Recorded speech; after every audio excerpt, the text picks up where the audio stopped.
కృష్ణ కరకట్ట కుచించుకుపోతోంది. బడా బాబుల ఆక్రమణలతో బక్కచిక్కిపోతోంది. సొసైటీలో అంగబలం అధికార బలం ఉన్న బాబులందరి కరకట్టలో పాగా వేశారు.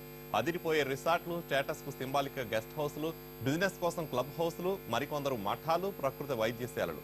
ఇలా పేర్లు ఏవైనా అందరి లక్ష్యం అప్పనంగా కరకట్టను ఆక్రమించడమే. కృష్ణా కరకట్టలో ఇలాంటి అక్రమ కట్టడాలపై ఫోకస్ చేసింది ఎన్టీవీ. బడాబాబుల ముసుగులు తొలగించి అసలు రూపం మీ ముందుకు తీసుకొచ్చింది.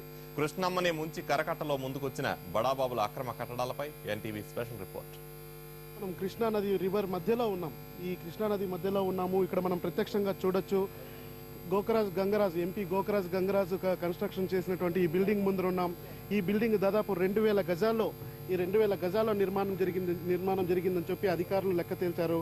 సరే, ఈ బిల్డింగ్ చూస్తే దాదాపు మొదట దీన్ని ఇవి అన్ని మొత్తము గతంలో వ్యవసాయానికి ఉపయోగించేటువంటి భూములు, వీటిని గతంలోనే ఎంపీ కొనుగోలు చేసిన తర్వాత వీటిలో నిర్మాణం చేపట్టారని కూడా అధికారులు మొన్న తయారు చేసినటువంటి నివేదికలో చెప్పడం జరిగింది. సో ఓవరాల్ గా చూస్తే ఇది 2000 గజాల్లో నిర్మించినటువంటి ఈ విలాసవంతమైన కట్టడం మనం చూడొచ్చు. ఎన్టీవీ కెమెరామెన్ ఎస్బీ చూపిస్తున్నాడు మనకి. ఈ విజువల్స్ లో చూస్తున్నాం, ఒక భారీ విలాసమైనటువంటి ఒక భవనం నిర్మాణం ఉంది. దాంతో పాటు రెస్ట్ రూమ్లు ఉన్నాయి, రెస్ట్ రూమ్లు అన్నీ ఉన్నాయి. రెస్ట్ రూమ్లతో పాటు ఇక్కడ ఒక గార్డెన్ కూడా ఏర్పాటు చేశారు. ప్రత్యేకమైనటువంటి స్విమ్మింగ్ పూల్ కూడా నిర్మించడం జరిగింది. స్విమ్మింగ్ పూల్ నిర్మించారు. ఇక్కడ మనం చూస్తున్నాం, దీంట్లోకి వెళ్తున్నాం మనం.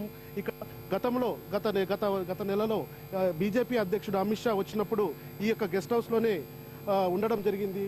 బీజేపీ పార్టీ తరఫున కూడా ఇక్కడ జరిగినటువంటి సభలన్నిటికి కూడా ఇది కేంద్రంగా ఉంటుంది. బీజేపీ పార్టీకి సంబంధించినటువంటి నేతలు కానీ ఎవరైనా కానీ విఐపీలు ఎవరు వచ్చినా కానీ ఇక్కడే బస చేస్తారని కూడా సమాచారం ఉంది. సో ఓవరాల్గా చూస్తే ఒక విలాసవంతమైన భవనంతో పూర్తి స్థాయిలో ఉన్నటువంటి ఈ యొక్క దీనికి అంతా అక్రమ కట్టడమేనని చెప్పి కూడా ఇరిగేషన్ శాఖ అధికారులు తేల్చడం జరిగింది.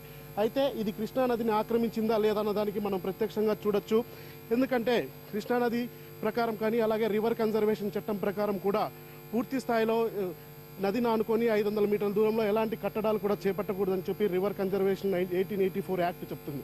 అయితే ఇవన్నీ ఇక్కడ బుట్టదాఖలయ్యాయి, ఉల్లంఘించిన తర్వాత కూడా పూర్తి స్థాయిలో మొత్తం ఇది నిర్మాణం చేపట్టారని చెప్పొచ్చు.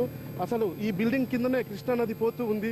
మధ్యలో స్విమ్మింగ్ పూల్ ఉంది. ఈ స్విమ్మింగ్ పూల్ కూడా నిర్మించడం జరిగింది. దీంతో పాటు ఇది కేవలం మనం నది ఒడ్డున చూస్తున్నటువంటి ప్రాంతం, కానీ వెనక భారీ స్థలం ఉంది. ఎందుకంటే అక్కడ పంటలు, అరటి తోట